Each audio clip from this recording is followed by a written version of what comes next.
From this also we come to know that asking Allah Ta'ala for uh, for children is not against zuhud, is not against piety. The more children you have, the better it is.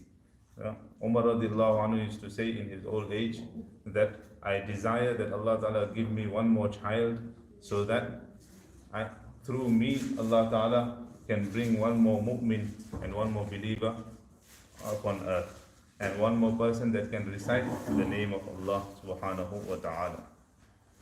So having more children is also good, and desiring to a person who is not married and is desirous to get married, that is also not against piety and nobility. It's not against zuhud.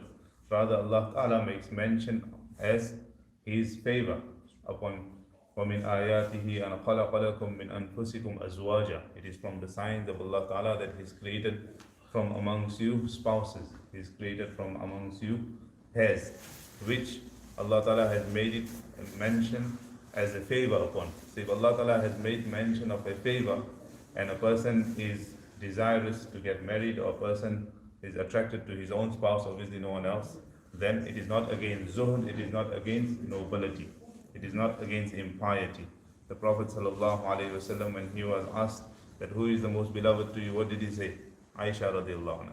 That Aisha radiallahu anha is the most beloved to me.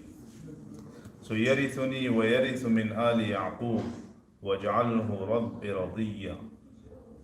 What will be his, why do I need this child? That yarithuni, that he can succeed me, min ali Yaqub, and succeed the family of Yaqub alayhi salam. Again, why did Zakariyya alayhi salam mention that he will also succeed the family of Yaqub alayhi salam? Because we know from the children of Yaqub alayhi salam there were many prophets. So all those qualities and those nobilities of those prophets, oh Allah, you inculcated in this child so that he can lead, and he will take after me as well. So it comes in a hadith of Rasulullah sallallahu alayhi wasallam, Al-Anbiya lam yuwarrithu dirhaman wala dinara. The Anbiya alayhi salam don't leave behind wealth that they inherit from. All the wealth that they leave behind becomes public property. It goes into the Baytul Mal. So what do the children inherit? They would inherit the noble qualities of Anbiya alayhi salam. So he will inherit me in prophethood, meaning, oh Allah, make him a prophet. وَيَرِثُ مِنْ آلِ يَعْقُوبَ, and all the prophets from the children of Yaqub alayhi salam, oh Allah, grant him those qualities as well. وَجَعَلْهُ رَبِّ رَضِيًّا, and oh Allah, make him someone beloved to you.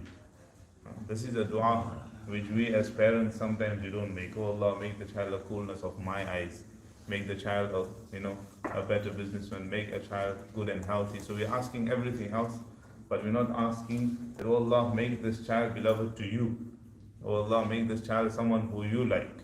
Make this child someone who will please you and your Rasulullah sallallahu alaihi wasallam. That is why one of the pious scholars, whenever someone gets a child, he gives them a dua. Then may Allah make this child a coolness of the eyes of Rasulullah sallallahu alaihi wasallam.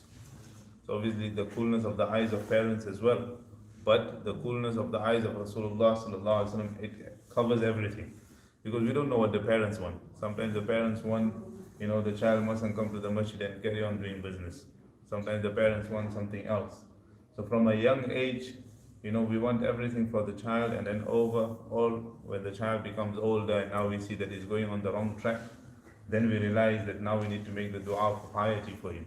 That Allah, make him pious. Rather make dua. Zakariyya alayhi salam made dua even before he was born.